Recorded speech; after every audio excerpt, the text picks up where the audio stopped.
Welcome to the podcast of Uncomfortable Ideas, presented by me, Dr. Bo Bennett, author of the book Uncomfortable Ideas.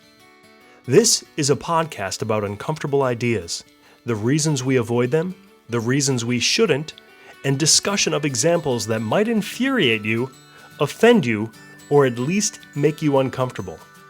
Join the Uncomfortable Ideas community at uncomfortable-ideas.com.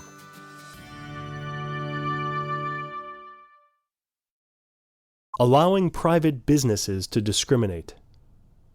A baker in Colorado refuses to bake a cake for a gay couple because gays are an abomination. The owner of a coffee shop in Alabama has a sign on the door that reads, "No Muslims allowed." A personal trainer out of Vermont refuses to accept Trump voters as clients because they're all racists, bigots, just like Trump. Should the government step in and force private business owners to do business with people they don't like, no matter what their reasoning? Uncomfortable idea. Allowing private businesses to discriminate is not as horrible as it sounds.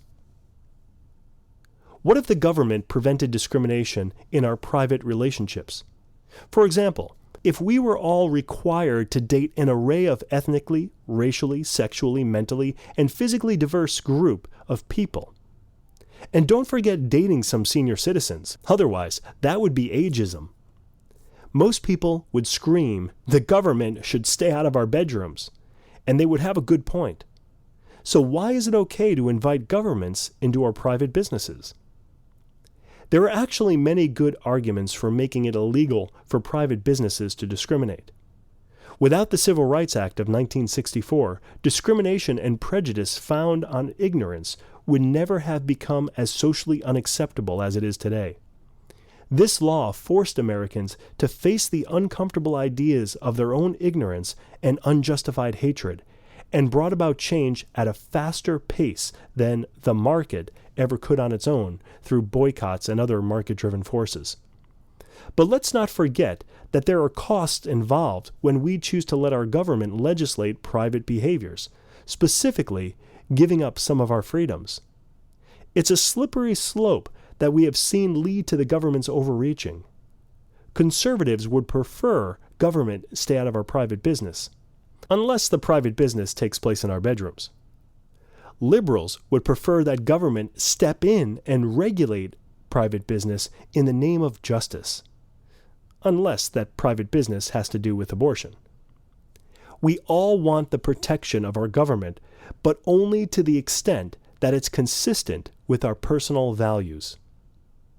If private businesses were allowed to discriminate, then for every racist coffee shop, homophobic baker, and political extremist fitness trainer, there would be an opportunity for an inclusive coffee shop, open-minded baker, and politically indifferent fitness trainer to win business, shape the market, and make it abundantly clear that discrimination is unacceptable.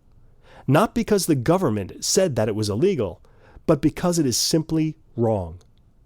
It would be an interesting social and political experiment, but we would also have to be prepared that the consequences of such government inaction could be disastrous. This has been another episode of the podcast of Uncomfortable Ideas.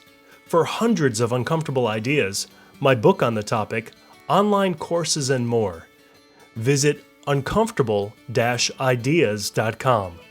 See you next time.